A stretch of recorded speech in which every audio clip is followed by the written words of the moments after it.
بسم الله الرحمن الرحيم. إن الحمد لله نحمده ونستعينه ونستغفره. من يهده الله فلا مضل له ومن يضلل فلا هادي له، وأشهد أن لا إله إلا الله وحده لا شريك له، وأشهد أن سيدنا ونبينا وحبيبنا وشفيعنا وقرة أعيننا محمدا عبده ورسوله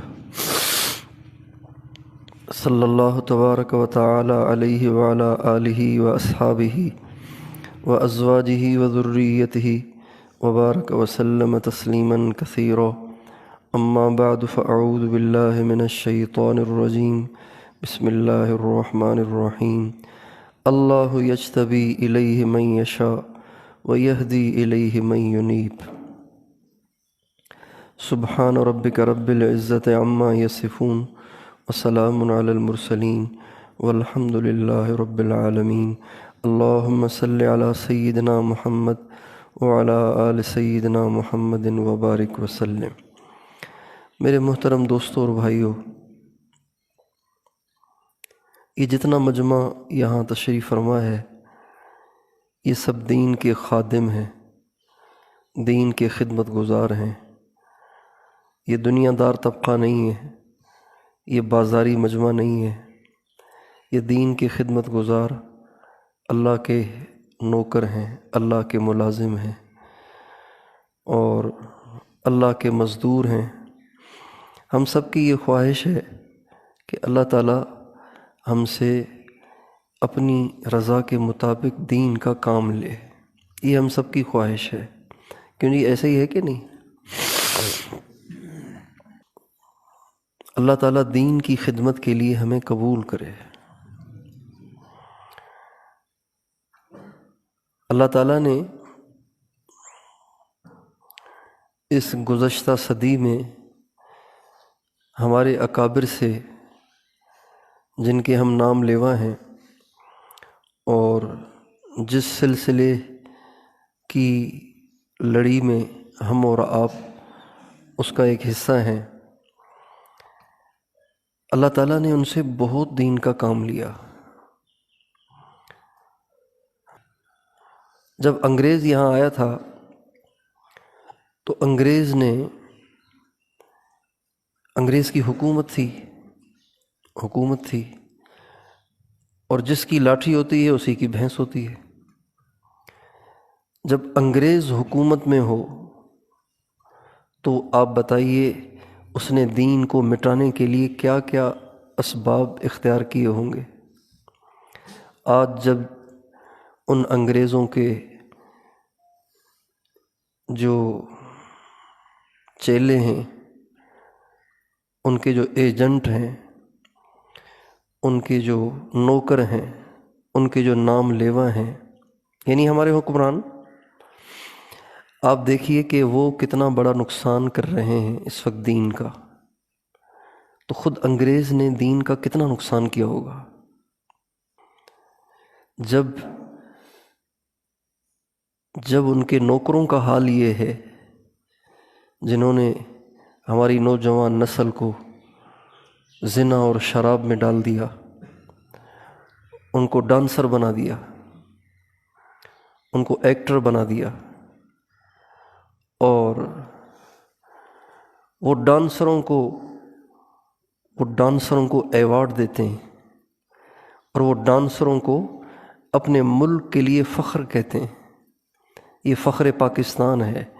ان ڈانسروں نے ناچ کے پاکستان کا سر اونچا کر دیا ہے. جو کرکٹروں کو، ڈانسروں کو، سنگروں کو، زانیوں کو، شرابیوں کو، فساق اور فجار کو اپنے ملک کے لیے فخر کہتے ہیں، اور یہ فخر کا تمغہ ان کو دے کر اپنی نوجوان نسل کو ایسا بننے پر اکسا رہے ہیں، تو بتائیے جن کے یہ نوکر ہیں وہ کیا ہوگا؟ جس انگریز کے یہ نوکر ہیں وہ کتنا خبیث ہوگا. ہمارے ایک بہت بڑے بزرگ گزرے، حضرت مولانا یوسف صاحب رحمۃ اللہ علیہ.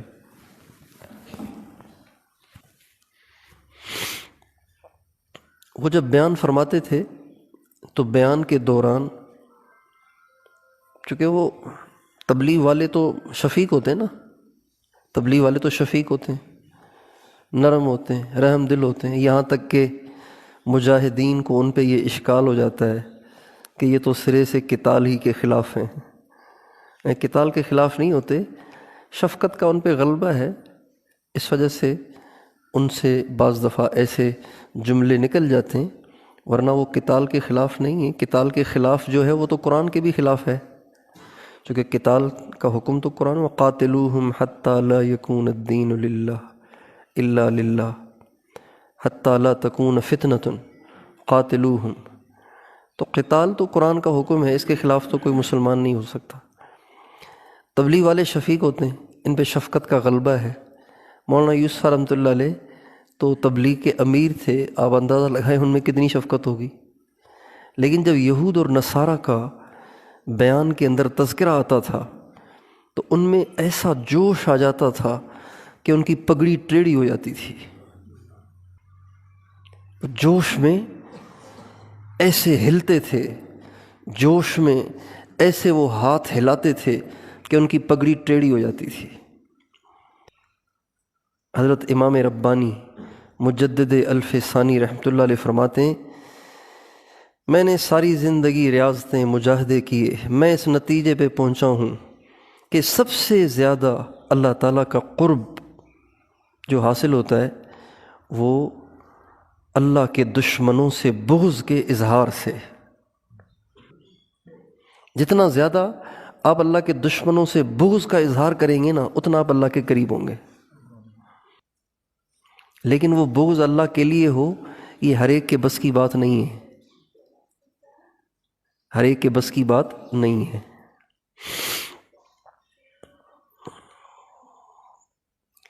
اس لیے یہ تو بہت سوچ سمجھ کے فیصلہ ہوگا کہ یہ بغض اللہ کے لیے ہے یا نفس کی وجہ سے ہے۔ یہ تو بہت سوچ سمجھ کے فیصلہ ہوگا۔ یہ کوئی کامل بتائے گا، کوئی اللہ کا ولی بتائے گا کہ میں جو بغض کا اظہار کر رہا ہوں یہ اللہ کی وجہ سے یا نفس کی وجہ سے۔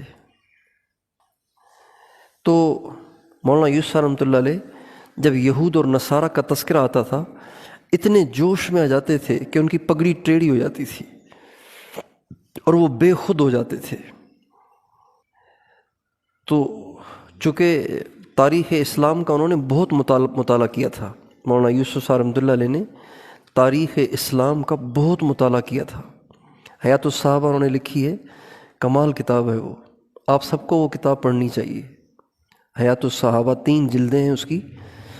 عرب علماء حیران ہیں کہ اس آخری صدی میں ایسا بھی کوئی شخص گزرا ہے کہ جس نے صحابہ پہ اتنی تحقیق کر لی ہے اور صحابہ پہ اتنی اس کی گہری نظر ہے کہ اس نے صحابہ کی ساری سیرت ہی جمع کر لی ہے۔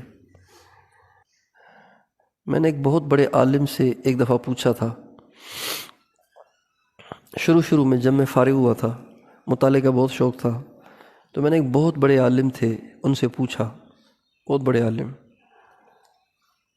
ان سے میں نے پوچھا کہ میں اسد الغابہ کا مطالعہ کروں، الاصابہ کا مطالعہ کروں یا حیات الصحابہ کا مطالعہ کروں؟ الاصابہ علامہ ابن حجر اسقلانی کی ہے، اسد الغابہ علامہ ابن اثیر کی ہے۔ اسد الغابہ یہ دونوں صحابہ کی سیرت پر ہیں۔ میں نے ان سے پوچھا کہ ان میں سے یہ 2 کتابیں، اور تیسرا میں نے جو ان کے سامنے آپشن رکھا وہ رکھا حیات الصحابہ کا۔ میں نے کہا ان 3 میں سے کس کا مطالعہ کروں؟ کہ حیات الصحابہ کروں۔ تو مولانا یوسف رحمۃ اللہ علیہ کی بہت گہری نظر تھی تاریخ پر، تو اس تاریخ کو پڑھ کر سمجھ کر وہ اس نتیجے پہ پہنچے تھے کہ یہ یہود اور نصارہ کبھی ہمارے خیر خواہ نہیں ہو سکتے، انہوں نے ہمارے دین کو مٹانے کے لیے کوئی کسر نہیں چھوڑی۔ ان کم بختوں نے ہمارے نبی سے حسد کی وجہ سے، اور کوئی دشمنی نہیں، صرف حضور سے حسد کی وجہ سے، ہمارے نبی سے حسد کی وجہ سے انہوں نے ہمیشہ اس امت مسلمہ پہ ظلم ڈھائے ہیں، ہمیشہ ان کو نقصان پہنچایا ہے اور ہمیشہ ان کا برا چاہا ہے۔ تو انگریز جب یہاں حکمران تھا اس نے ہزاروں علماء کو سولیوں پہ چڑھایا، کیونکہ وہ اس نقطے کو سمجھ گیا تھا کہ دین کو مٹانا ہے تو علماء کو مٹاؤ۔ اس نقطے پہ اس کو سمجھ آ گئی تھی، دین کو مٹانا ہے علماء کو مٹاؤ۔ تو اس نے علماء کو سولیوں پہ چڑھایا، ہزاروں علماء کو بوریوں میں بند کر کے آگ لگا دی، ہزاروں علماء کو اس نے بھوکے شیروں کے سامنے ڈالا اور شیروں نے ان کو چیر پھاڑ کے ٹکڑے ٹکڑے کر دیے۔ لیکن اس کے باوجود بھی دین مٹ نہ سکا، مدارس ختم نہ ہو سکے، علم مٹ نہ سکا، مدارس ختم نہ ہو سکے، اور یہ دین کا سلسلہ اب بھی جاری اور ساری ہے، بلکہ پہلے سے زیادہ وسیع ہے۔ اس کے پیچھے ہمارے ان اکابر کی قربانیاں اور ان اکابر کی محنتیں ہیں جن سے اللہ تعالیٰ نے کام لیا۔ ان میں سر فہرست حضرت شاہ ولی اللہ رحمۃ اللہ علیہ اور ان کی اولاد، ان کے بچے، اور سید احمد شہید رحمۃ اللہ علیہ، شاہ اسماعیل شہید رحمۃ اللہ علیہ، اور یہ صف اول کے لوگ ہیں۔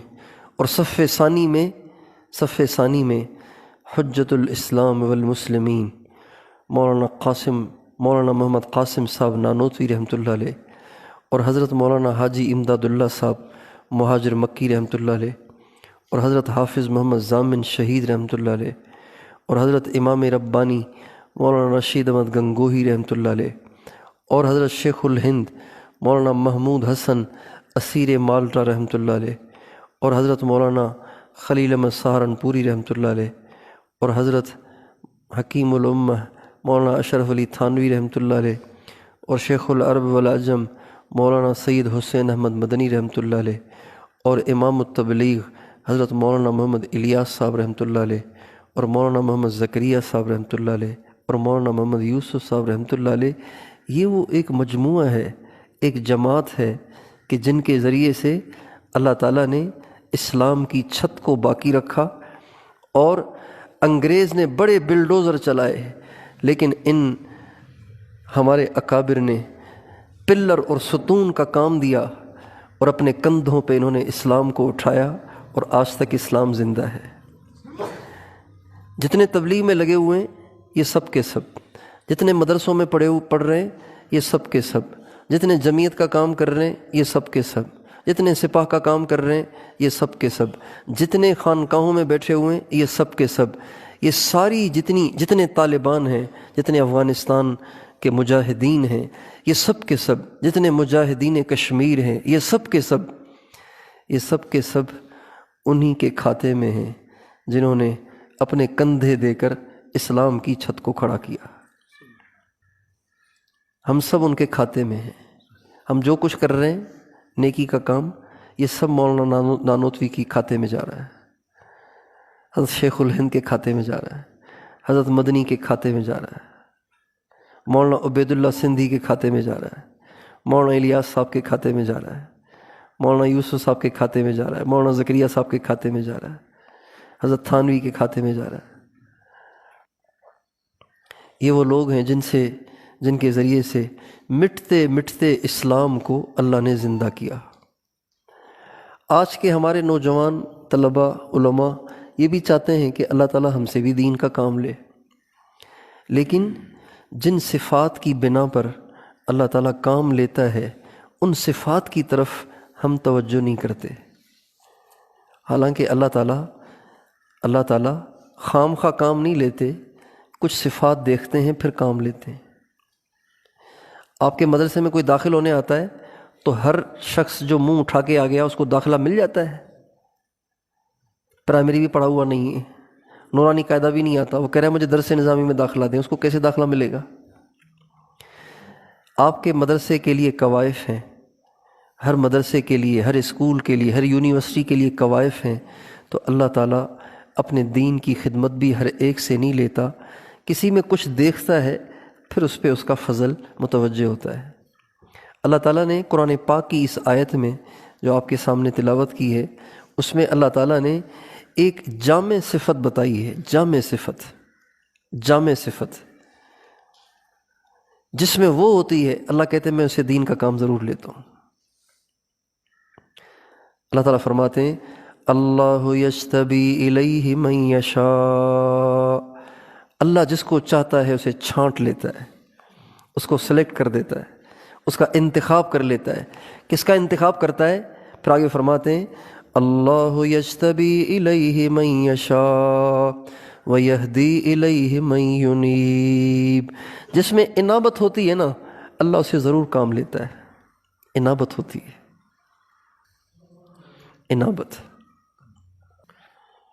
انابت کا ترجمہ ہے اللہ کی طرف رجوع کرنا، اللہ کی طرف متوجہ ہونا، اللہ کی طرف مائل ہونا، اللہ کے دھیان میں رہنا، اللہ کے شوق میں رہنا، اللہ کی محبت میں رہنا،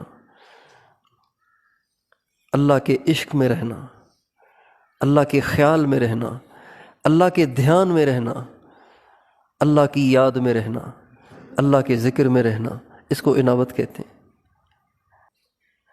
بعض دفعہ مدرسے میں پڑھنے والے طالب علم کو کسی دن گھر یاد آ رہا ہوتا ہے، تو وہ سبق پڑھ رہا ہوتا ہے لیکن اس کا دل گھر کی طرف کھنچا چلا جاتا ہے۔ میں نے ایک طالب علم کو دیکھا وضو خانے میں بیٹھا رو رہا ہے، کیا بات ہے؟ کہنے لگے امی یاد آ رہی ہے۔ تو جیسے گھر یاد آتا ہے نا اور دل کھنچا جاتا ہے امی کی طرف، ابو کی طرف، گھر کی طرف، اس کو انابت کہتے ہیں۔ جنہیں ہر آن اور گھڑی یہ کیفیت حاصل ہو جائے، اللہ تعالیٰ کہتے ہیں ان سے میں ضرور دین کا کام لیتا ہوں، ان کا دل ہر وقت اللہ تعالیٰ کی طرف کھنچا چلا جاتا ہے۔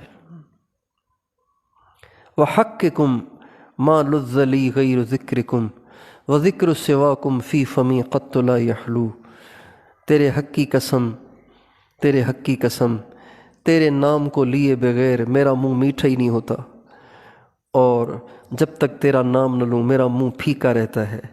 مجھے کسی چیز میں مزہ نہیں آتا، کسی چیز میں لذت نہیں ملتی، بس مجھے لذت ملتی ہے تو تیرے نام میں ملتی ہے۔ القلب محترق والدمع مستبق، دل بے قرار ہے، جل رہا ہے، محبت کی آگ میں بھڑک رہا ہے اور آنکھ سے آنسو بہہ رہے ہیں۔ القلب محترق والدمع مستبق والصبر مفترق، صبر مجھ سے چھوٹا چلا جا رہا ہے۔ کیف القرار علی من لا قرار له مما جناہ الہوى والشوق والقلق، اس شخص کو بھلا کیسے قرار آ سکتا ہے جس کو عشق نے پاگل کر رکھا ہے، محبت اور شوق نے جس کو بے خود کر رکھا ہے، اس کو کیسے قرار آ سکتا ہے؟ اس کا نام ہے انابت۔ دل اللہ تعالیٰ کی محبت سے بھرا رہے، اللہ تعالیٰ کے عشق سے بھرا رہے، حضور اکرم صلی اللہ علیہ وسلم کی یاد سے بھرا رہے، اس کو انابت کہتے ہیں۔ جس کو یہ انابت حاصل ہو جائے اللہ تعالیٰ اس سے ضرور کام لیتے ہیں۔ اور اللہ تعالیٰ قرآن پاک میں فرماتے ہیں یوم لا ينفع مال ولا بنون، یاد کرو اس دن کو جس دن مال بھی کام نہیں آئے گا، بیٹے بھی کام نہیں آئیں گے۔ عرب میں بیٹا بڑی فخر کی چیز سمجھا جاتا تھا، اس لیے بچیوں کو زندہ درگور کر دیتے تھے، دبا دیتے تھے مٹی میں، اور بچوں پہ فخر کرتے تھے۔ حضرت عبد المطلب کے 10 بیٹے تھے، تو وہ 10 بیٹوں کو لے کر شاہی انداز کے ساتھ بیت اللہ میں آ کے بیٹھتے تھے، خود ان کے لیے گاؤ تکیہ لگتا تھا، اس پہ ٹیک لگا کے بیٹھتے تھے، اور 10 بیٹے چاروں طرف سے ان کو گھیر کے بیٹھتے تھے، ایک عجیب سما بنتا تھا۔ تو عرب کے ہاں بیٹوں پہ بڑا فخر کیا جاتا تھا، بیٹوں پہ فخر کیا جاتا تھا۔ تو اللہ تعالیٰ فرماتے ہیں یاد کرو اس دن کو جس دن مال کام نہیں آئے گا، بیٹے کام نہیں آئے گا، بیٹے کام نہیں آئیں گے، کیا کام آئے گا؟ یوم لا ينفع مال ولا بنون الا من اتى اللہ بقلب سلیم۔ اس دن نہ بیٹے کام آئیں گے، نہ مال کام آئے گا، قلب سلیم کام آئے گا، یعنی قلب منیب کام آئے گا۔ ابراہیم علیہ السلام کے بارے میں اللہ تعالیٰ فرماتے ہیں اذ جاء ربہ بقلب منیب، ابراہیم علیہ السلام اللہ تعالیٰ کے پاس ایک دل لے کر آئے جو انابت سے بھرا ہوا تھا۔ یہ انابت کا حاصل ہونا بڑا ضروری ہے۔ اگر ہم اور آپ دین کے خدام بننا چاہتے ہیں، اگر ہم دین کے خدمت گزار بننا چاہتے ہیں تو اپنے اندر انابت پیدا کریں، اللہ تعالیٰ کے ساتھ گہرا تعلق پیدا کریں، اللہ تعالیٰ کے ساتھ گہری محبت پیدا کریں، اللہ تعالیٰ کے ساتھ عشق کی کیفیت کو پیدا کریں، نبی کریم صلی اللہ علیہ وسلم کے ساتھ عشق کی کیفیت کو پیدا کریں۔ مولانا قاسم صاحب نانوتوی رحمۃ اللہ علیہ کو اللہ تعالیٰ نے نبی کریم صلی اللہ علیہ وسلم کی ایسی محبت دی تھی کہ وہ ایسے جیسے مجذوب ہو جاتے تھے۔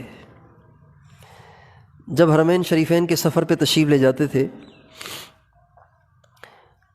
تو اس زمانے میں گاڑیاں نہیں تھیں، اونٹوں پہ سفر ہوتا تھا، مکے سے مدینے اونٹوں میں جاتے تھے، اور مکے اور مدینے کے درمیان جو زمین ہے وہ کنکریلی زمین ہے، نوکیلے کنکر ہیں، نوکیلے کنکر، کالے کالے نوکیلے کنکر، یعنی ننگے پاؤں وہاں چلنا ہر ایک کے بس کی بات نہیں ہے۔ حضرت نانوتوی رحمۃ اللہ علیہ جب اونٹوں پہ سوار مدینے کو جا رہے ہوتے تھے اور دور سے مدینے کے آثار ظاہر ہوتے تھے تو اونٹ پر سے چھلانگ مار کر اور ننگے پاؤں ایسے بھاگنا شروع ہو جاتے تھے جیسے کوئی بچھڑا ہوا بچہ دور سے ماں کو آتا دیکھ کر بے قرار ہو جاتا ہے اور بھاگ بھاگ کے جا کے اس سے لپٹنے کی کوشش کرتا ہے۔ بس یہی کیفیت مولانا قاسم صاحب کی ہوتی تھی۔ اور ان کا جو قصیدہ ہے حضرت شیخ الحدیث مولانا محمد زکریا صاحب رحمۃ اللہ علیہ نے فضائل درود شریف کے آخر میں لکھا ہے، ان کا قصیدہ، مولانا قاسم صاحب کا قصیدہ، آپ وہ ضرور پڑھیے گا، بڑا مزیدار ہے۔ اس میں وہ فرماتے ہیں، میں اس کا مفہوم سناتا ہوں، اس میں سناتے ہیں اے کاش اے کاش اے کاش مدینے کے کیڑے مکوڑے مجھے کھا لیں، اے کاش مدینے کے کیڑے مکوڑے کھا کے میرے وجود کو مٹی کر دیں، اور اے کاش کہ پھر ایک ہوا کا جھونکا آئے جو اس مٹی کو اٹھا کے حضور کے مزار کے آس پاس مجھے بکھیر دے۔ یہ مولانا قاسم صاحب کے اشعار ہیں۔ تو ہم اور آپ ان کے نام لیوا ہیں، ہم صرف ان کے شرح جامی میں وارث نہیں ہیں، ہم صرف ان کے نور الانوار میں وارث نہیں ہیں، ہم ان کے صرف اصول الشاشی میں وارث نہیں ہیں، ہم ان کے صرف قافیہ میں وارث نہیں ہیں، ہم ان کے صرف صرف میر اور نحو میر میں وارث نہیں ہیں، ہم ان کے عشق رسول میں بھی وارث ہیں، عشق الہی میں بھی وارث ہیں۔ تو ہم سب کو چاہیے کہ ہم اللہ سے، اللہ کے نبی سے ایسا عشق کریں، ایسی محبت کریں، اور محبت دلیل چاہتی ہے اس کا ثبوت دیں اطاعت کے ساتھ۔ محبت کا ثبوت کیا ہے؟ اطاعت۔ اللہ، مولانا زکریا صاحب رحمۃ اللہ علیہ نے فضائل اعمال میں شعر لکھا ہے، تعصل الہ وانت تظہر حبہ وہذا لعمری فی الفعال بدیع۔ تو اللہ کی نافرمانی کرتا ہے اور محبت کا دعویٰ کرتا ہے، میری زندگی کی قسم تیری یہ بات مجھے بڑی عجیب لگتی ہے۔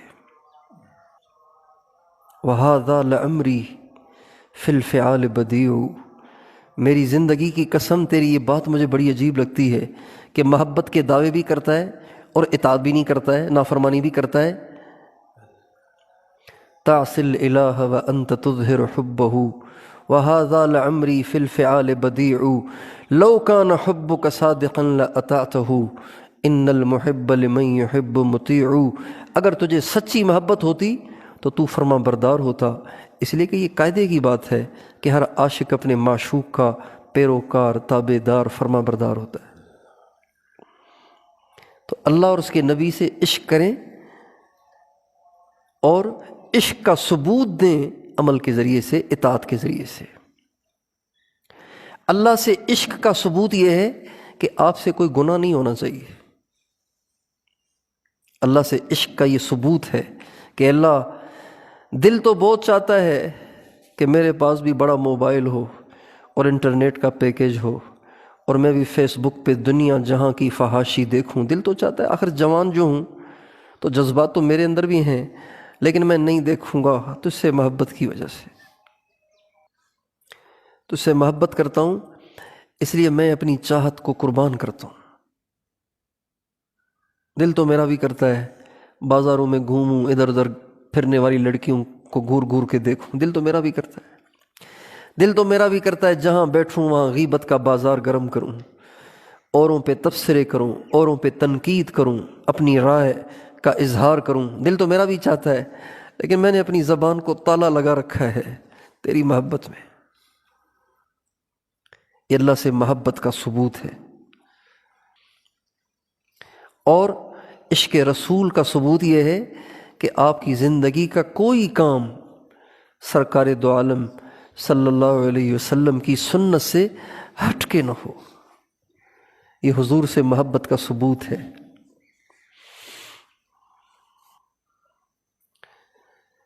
ہر سنت حضرت پہ چل، سر کے بل اے دل، کر دے جو خدا تجھ کو ادب دان محمد، میں ہوں میرے ماں باپ ہوں قربان محمد، نقشے قدم نبی کے ہیں جنت کے راستے، اللہ سے ملاتے ہیں سنت کے راستے۔ کوئی کام سنت سے ہٹ کے نہ ہو۔ چل رہے ہیں اس بات کو مد نظر رکھ کر کہ میرے آقا بھی ایسے ہی چلتے تھے، کھا رہے ہیں اس بات کو مد نظر رکھ کر میرے آقا بھی ایسے ہی بیٹھتے تھے، ایسے ہی کھاتے تھے، کپڑے پہن رہے ہیں اس بات کو مد نظر رکھ کر میرے آقا بھی ایسے ہی کپڑے پہنتے تھے، بات کر رہے ہیں اس بات کو مد نظر رکھ کر کہ میرے آقا بھی ایسے ہی بولتے تھے، اخلاق کا مظاہرہ کر رہے ہیں اس بات کو مد نظر رکھ کر کہ میرے آقا بھی ناگواریوں کو سہتے جاتے تھے، پیتے جاتے تھے، برداشت کرتے جاتے تھے، آپ کبھی برستے نہیں تھے، آپ کبھی کسی کو لان تان نہیں کرتے تھے، آپ سب کے ساتھ اچھا سلوک کرتے تھے۔ غصہ تو آ رہا ہے لیکن اس بات کو مد نظر رکھ کر اسے پی رہے ہیں کہ میرے آقا بھی پیتے تھے۔ زیادتیاں تو بہت کرنے والے کر رہے ہیں لیکن اس بات کو مد نظر رکھ کر درگزر کر رہے ہیں کہ میرے آقا بھی درگزر کرتے تھے۔ دل تو میرا بھی کرتا ہے سردی کی راتیں ہیں، کمبل ملا ہوا ہے، مزے سے سوتے رہو، لیکن اس بات کو مد نظر رکھ کر آخری تہائی حصے میں اٹھ کھڑا ہوتا ہوں اور وضو کر کے مصلی پہ آ کے بیٹھ جاتا ہوں، اس لیے کہ میرے آقا بھی ایسے ہی کرتے تھے۔ میرے آقا ساری رات سوتے نہیں تھے۔ طٰہٰ ما انزلنا علیک القرآن لتشقىٰ تنزیلا ممن خلق الارض والسماوات العلیٰ یا ایہا المزمل قم اللیل الا قلیلا نصفہ او انقص منہ قلیلا او زد علیہ ورتل القرآن ترتیلا انا سنلقی علیک قولا ثقیلا۔ میرے آقا کی سنت ہے آدھی رات کو کھڑے ہو جانا، آخری تہائی حصے میں کھڑے ہو جانا، یہ محبت کا ثبوت ہے۔ حضرت خواجہ معین الدین اجمیری رحمۃ اللہ علیہ، جن کے ذریعے سے اللہ تعالیٰ نے اسلام کی روشنی دی ہندوستان کو، ایک دفعہ ایسے ہی بے توجہی میں مسجد میں بائیں پاؤں سے داخل ہو گئے، پتہ نہیں چلا، بے توجہی میں داخل ہو گئے۔ رات کو خواب میں کوئی کہنے والا کہہ رہا ہے واہ واہ واہ واہ، عجیب بات ہے، محبت کے دعوے ہیں اور مسجد میں داخلہ سنت سے ہٹ کے ہے۔ عجیب بات ہے، محبت کے دعوے ہیں اور سنت سے ہٹ کے مسجد میں داخل ہوتے ہیں۔ صبح کو اٹھے تو بہت روئے اللہ کے سامنے، پھر ساری زندگی کبھی سنت سے ہٹ کے قدم نہیں اٹھایا۔ ہمارے ایک بہت بڑے بزرگ گزرے ہیں، پیر مہر علی شاہ صاحب رحمۃ اللہ علیہ۔ یہ اعلیٰ حضرت سید الطائفہ مولانا حضرت حاجی امداد اللہ صاحب مہاجر مکی رحمۃ اللہ علیہ کے خلیفہ ہیں۔ پیر مہر علی شاہ صاحب گولڑا شریف والے، پنڈی کے قریب گولڑا شریف ہے، وہاں ان کا مزار ہے۔ جا رہے تھے مدینے، راستے میں کہیں قیام کیا، مدینے ذوالحلیفہ کے قریب کہیں قیام کیا، رات کو ٹھہر گئے، وہاں پہ پڑاؤ ڈالا۔ تو اونٹوں کا سفر تھا، راستے میں پڑاؤ ڈالا تو عشاء کی نماز پڑھی اور سنت نہیں پڑھی، سنت پڑھے بغیر ہی لیٹ گئے۔ تو خواب میں سرکار دو عالم صلی اللہ علیہ وسلم کی زیارت ہوئی اور فرمایا بیٹا سنت کیوں چھوڑ دی؟ چونکہ سید تھے نا تو اس لیے بیٹا فرمایا، بیٹا سنت کیوں چھوڑ دی؟ ایسی کیا مجبوری پیش آ گئی کہ تم نے سنت ہی چھوڑ دی؟ مسافر کو سنت چھوڑنے کی اجازت ہے، لیکن حالت قرار میں سنت پڑھنا اولا ہے، حالت سیر میں سنت چھوڑنا اولا ہے۔ حالت سیر یعنی آپ کہیں پڑاؤ ڈال رہے ہیں، ٹھہر گئے تو وہاں سنت چھوڑ سکتے ہیں، لیکن پڑھنا زیادہ بہتر ہے۔ حالت سیر میں کہیں چل رہے ہیں، راستے میں صرف نماز کے لیے رکے ہیں، اب نماز پڑھ کے پھر آگے جانا ہے تو وہاں سنت کو چھوڑنا افضل ہے، چھوڑنا اولا ہے۔ چونکہ انہوں نے رات کا وہاں قیام کیا تھا، پڑاؤ ڈالا تھا، تو ان کے لیے اولا یہ تھا کہ سنت پڑھتے، جبکہ انہوں نے چھوڑ دی تو سرکار کی زیارت ہوگی۔ فرمایا بیٹا ایسی کیا مجبوری پیش آ گئی کہ تم نے سنت ہی چھوڑ دی؟ تو اس لیے اللہ سے انابت کو مانگیں، اللہ پاک سے انابت کو بہت مانگیں، رو رو کر اللہ پاک سے انابت کو آرزو بنا کر مانگیں۔ اے اللہ مجھے اپنی ذات کی طرف انابت عطا فرما، وہ جو تو نے کہا ہے نا یہدی الیہ من ینیب، مجھے اس کا مصداق بنا دے۔ رو رو کے اللہ سے مانگیں اور اہل اللہ کی صحبت اختیار کریں۔ اہل اللہ کی صحبت کی برکت سے اللہ تعالیٰ پتھر سے پتھر دل کو منیب بنا دیتا ہے۔ جن کو سالہ سال رونا نہیں آتا، سارا قرآن پڑھ کے رونا نہیں آتا، اہل اللہ کی صحبت میں بیٹھ کے ان کو بھی اللہ تعالیٰ رونا نصیب فرما دیتا ہے۔ اہل اللہ کی صحبت انابت کو پیدا کرنے میں اکسیر ہے۔ اللہ تعالیٰ مجھے اور آپ کو اہل اللہ کی صحبت کی سعادت سے مالا مال فرمائے اور ہم سب کو انابت کی دولت عطا فرمائے۔ لا الہ الا اللہ محمد الرسول اللہ۔ درود شریف پڑھ لیجئے۔ لا الہ الا انت سبحانک انی کنت من الظالمین۔ اللہم صلی علی سیدنا محمد وعلی آل سیدنا محمد وبارک وسلم۔ یا ارحم الراحمین، یا ارحم الراحمین، یا ارحم الراحمین، یا ذا الجلال والاکرام، یا ذا الجلال والاکرام، یا ذا الجلال والاکرام۔ اے اللہ ہمارے گناہوں کو معاف فرما۔ اللہ ہم تیرے عاجز اور مسکین بندے ہیں، گناہ گار خطا کار بندے ہیں، ہماری خطاؤں سے درگزر فرما۔ اللہ ہماری خطاؤں سے درگزر فرما، اللہ ہماری خطاؤں سے درگزر فرما۔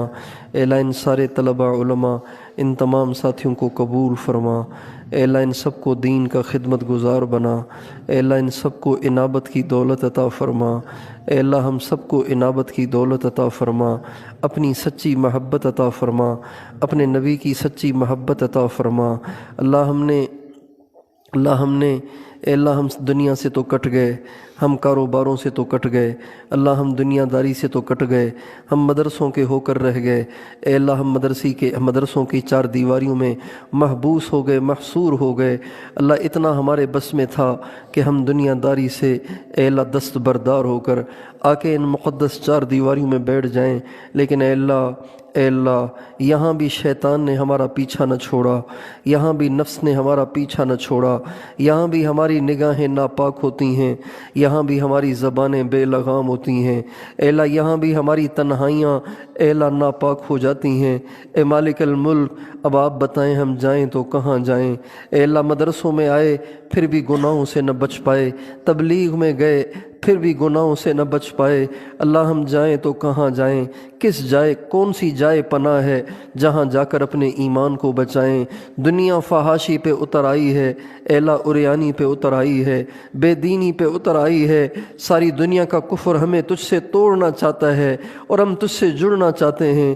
اے مالک الملک، اے بادشاہوں کے بادشاہ، اگرچہ ہمارے دن اور رات تیری نافرمانی میں ناپاک ہوئے پڑے ہیں، لیکن دل میں یہ آرزو ضرور ہے کہ ہم تیرے ہو جائیں، ہم تجھ سے جڑ جائیں، تیرے فرما بردار بن جائیں اللہ۔ ہمیں اس کا کوئی راستہ نظر نہیں آتا، اس کی کوئی سبیل نظر نہیں آتی۔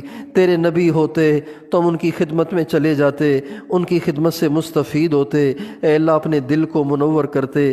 اے مالک الملک، اے بادشاہوں کے بادشاہ، بس ہم تجھی سے اپنی کمزوری کا گلہ کرتے ہیں، تجھی سے اپنی کمزوری کا شکوہ کرتے ہیں۔ اپنی رحمت سے ہم سب کو کامل تقوی عطا فرما، گناہوں سے پاک زندگی عطا فرما، ہماری نگاہوں کو پاک فرما، ہماری زبانوں کو پاک فرما، ہمارے کانوں کو پاک فرما، ہماری شرمگاہوں کو پاک فرما، ہمارے روئیں روئیں کو منور فرما، ہمارے گوشت پوست کو، ہمارے بال اور کھال کو، ہمارے بوٹی ہڈی اور بوٹی کو اے اللہ روئیں روئیں کو اپنے نور سے منور فرما، اپنے ذکر سے منور فرما اللہ۔ اپنی ذات کی طرف انابت عطا فرما اے اللہ، دل کی کشش عطا فرما اے اللہ، اے اللہ جذب کے ذریعے سے تو ہم سب کو اپنا ولی بنا دے اے اللہ، تقوی پرہیزگاری کی زندگی دے دے، اپنے نبی کا سچا عشق دے دے، ساری دنیا کے سارے انسانوں کے دل تیرے عشق سے منور کرنے کے لیے ہمیں ذریعے کے طور پر استعمال فرما، ساری دنیا کے انسانوں کے دلوں میں عشق کا چراغ جلانے کے لیے اپنی رضا کے مطابق ہمیں قبول فرما، ہماری محرومی کو ختم فرما، قدم قدم پہ دستگیری فرما اللہ۔ ہم تیری توفیق کے بغیر ایک قدم بھی نہیں اٹھا سکتے، ہم بڑے کمزور ہیں اے اللہ۔ انٹرنیٹ کے زمانے میں تقوی پہ چلنا اے اللہ بالکل ایسے ہی مشکل ہے جیسے بغیر تیراکی کے سمندر میں اتر جانا اے مالک الملک۔ اگر تیرا کرم ساتھ نہ ہوا، تیرا فضل ساتھ نہ ہوا تو ہم نہیں بچ سکتے۔ تو اپنے فضل اور کرم کو شامل حال فرما، مدد اور نصرت فرما، ان مدرسوں میں پڑھنے والے نوجوانوں کی حفاظت فرما اے اللہ۔ ان کی ماؤں نے ان کو حکیم الامت بننے کے لیے اے اللہ، حضرت مدنی بننے کے لیے، حضرت نانوتوی بننے کے لیے، حضرت گنگوہی بننے کے لیے اس مہنگائی کے دور میں ان مدرسوں میں وقف کر رکھا ہے اے مالک الملک، لیکن شیطان انہیں بہکاتا ہے، ان سے گناہ کرواتا ہے اے اللہ۔ اپنی رحمت سے تو ان سارے بچوں کو، پڑھنے پڑھانے والوں کو حضرت نانوتوی کا نمونہ بنا، حضرت گنگوہی کا نمونہ بنا، سید احمد شہید کا نمونہ بنا، مولانا شاہ اسماعیل شہید کا نمونہ بنا، حضرت تھانوی حضرت مدنی کا نمونہ بنا، مولانا الیاس صاحب، مولانا یوسف صاحب کا نمونہ بنا اے اللہ، حضرت شیخ الہند اور حضرت سہارنپوری کا نمونہ بنا۔ ان میں سے کسی ایک کو بھی محروم نہ فرما، تمام مدارس میں پڑھنے والے طلباء اور طالبات اور اے اللہ معلمین اور معلمات کو اپنے مقربین میں شامل فرما، تقوی کا پیکر بنا اے اللہ۔ ان کی نگاہوں کو پاک کر دے، ان کی زبانوں کو پاک کر دے، ان کو انابت کی دولت دے دے، ان کو اپنی محبت دے دے، اپنے محبوب کی محبت دے دے، اپنے ان پیارے بندوں کے طفیل ہم گناہ گاروں پہ بھی کرم فرما، ہمیں بھی اپنی محبت کا ذائقہ چکھا، مرنے سے پہلے اے اللہ مرنے سے پہلے پہلے سجدے کا سرور عطا فرما، اپنے نام کی مٹھاس عطا فرما، تلاوت کی حلاوت عطا فرما، دعاؤں میں رونا عطا فرما، آدھی رات کو اٹھ کے رو رو کے تجھے منانے کی دولت سے مالا مال فرما۔ اے اللہ اس مدرسے کو دن دگنی رات چگنی ترقی عطا فرما۔ حضرت محتمم صاحب اور ناظم صاحب اور نائب محتمم صاحب اور تمام مدرسین اور مفتی صاحبان، اے اللہ معلمات اور معلمین، اے اللہ ان سب کو اپنے مقربین میں شامل فرما، تمام طلباء کو اپنے مقربین میں شامل فرما، اور یہاں کے تمام مدارس کو ہدایت کا گہوارہ بنا، اے اللہ نور کا گہوارہ بنا، جیسے تو نے دارالعلوم دیوبند کو قبول کیا، اے اللہ ان کو بھی قبول فرما، سارے مدارس کو قبول فرما، اے اللہ دعوت کے کام کی حفاظت فرما، انتشار اور افتراق سے محفوظ فرما، اے اللہ جہاں جہاں اجتماعات اور جوڑ ہو رہے ہیں اور جہاں جہاں جماعتیں چل رہی ہیں، اے اللہ وہاں خیر کے فیصلے فرما، اے اللہ ان محنتوں کو سارے عالم کی ہدایت کا ذریعہ بنا، کام کرنے والوں کو صفات نبوت عطا فرما، اے اللہ مدرسوں کی حفاظت فرما، مکاتب کی حفاظت فرما، تمام ضروریات کا اپنے غیبی خزانوں سے تکفل فرما، اے اللہ جگہ جگہ خانقاہیں قائم فرما، جہاں خانقاہیں موجود ہیں اے اللہ ان کی حفاظت فرما، ان میں برکتیں فرما، ہر علاقے ہر شہر ہر بستی میں خانقاہوں کا جال بچھا دے اللہ، جیسے تو نے اپنی رحمت سے مدارس کا اور دعوت کے کام کا ساری دنیا میں جال بچھایا، اے اللہ اہل حق مشائخ کی خانقاہوں کے بھی جال بچھا دے۔ انٹرنیٹ نے ہماری نوجوان نسل کو اے اللہ دل کا مریض بنا دیا ہے، اے اللہ یہ خانقاہیں دل کے ہسپتال ہیں، اے اللہ یہ روحانی امراض کے ہسپتال ہیں، ہر شہر ہر علاقے میں قائم فرما، صاحب نسبت لوگ تیار فرما، ہمیں ذریعے کے طور پر عافیت سے قبول فرما، اے اللہ اہل حق علماء کی حفاظت فرما، اقامت دین کی کوششوں کو کامیاب بنا، اے اللہ ہمارے اس پیارے ملک کی حفاظت فرما، اس کی سرحدات کی حفاظت فرما، سرحدوں پہ کھڑی ہوئی افواج کی حفاظت فرما، اس ملک کے بحران ختم فرما، اس کی معیشت کو سود سے پاک فرما، اس کو ختم نبوت کا گڑھ بنا، اے اللہ یہاں سے قادیانیت کا نام و نشان مٹا دے، اے اللہ ہماری عوام کو حق اور باطل میں تمیز عطا فرما، حق اور باطل میں تمیز عطا فرما، اللہ ہماری عوام ہر لفاظ کے پیچھے بھاگ پڑتی ہے، اے اللہ ان کو علماء کی قدردانی عطا فرما، ان کو اہل حق کی پہچان عطا فرما، اے اللہ بے قصور قیدیوں کو عافیت سے آزاد فرما، ہماری دعاؤں کو اپنے محبوب علیہ السلام کی دعاؤں کے طفیل قبول فرما، جنہوں نے دعا کے لیے کہا ہے ان کے جائز ارمان پورے فرما، پریشانیاں دور فرما، اس سارے مجمع کے دل میں جو دکھ درد ہیں وہ دور فرما اور جائز ارمان پورے فرما، آمین وصلی اللہ علی النبی الکریم۔